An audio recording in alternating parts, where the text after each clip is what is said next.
হয়, ইয়াত জানিব পাৰিছোঁ ইয়াতে 73 যিটো শিক্ষা দিয়া হ'ব। কওকচোন বিস্তাৰিত কথাবিলাক কৈ দিয়কচোন, ৰাইজে শুনিব বিচাৰিছে। আসসালামু আলাইকুম ওৰহমাতুল্লাহি তাআলা ওয়া বাৰাকাতুহু। সৰ্বপ্ৰথম এইটো চেনেলক মই দিলৰ পৰা অন্তৰৰ পৰা ধন্যবাদ জনাইছোঁ যে আন বছৰৰ দৰে এই বছৰো দাৰুল উলুম আহলে সুন্নাত মাদ্ৰাছা মুস্তাফা মিছন একাডেমী মাদ্ৰাছাত তাফসীৰাত মজিদিয়া চেণ্টাৰ চলিব। ইয়াত ভাল ভাল কাৰিৰ জৰিয়তে কোৰাণৰ মানে শিক্ষা, যিটো মানে শুদ্ধ শিক্ষা, আমি জামাতে চোৰাৰ পৰা আৰম্ভ কৰি জামাতে ৰাবেলৈ চলিব। ইয়াতে যদি বিচাৰে কোনোবা বয়সস্থ মানুহ যদি আহিব বিচাৰে তালবাইলিমৰ বাহিৰে আহিব পাৰিব।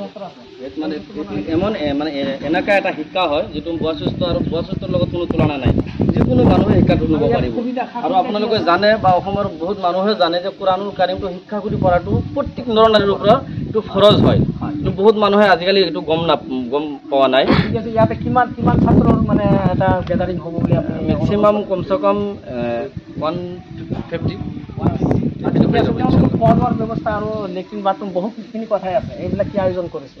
সব আয়োজন আছে ইনশাল্লাহ, কোনো ধৰণৰ টেনশ্যন নাই। ইয়াত বিভিন্ন ধৰণৰ সুবিধা আছে। ইয়াতে থকা মেলা, খোৱা লোৱা, লেট্ৰিন বাথৰুমেৰ কোনো আদি কৰি মানে কোনো বস্তুৰ প্ৰব্লেম নাই, ইয়াতে সব আছে ইনশাল্লাহ। কোনোবাই যদি কণ্টেক্ট কৰিব বিচাৰে কেনেকৈ কণ্টেক্ট কৰিব?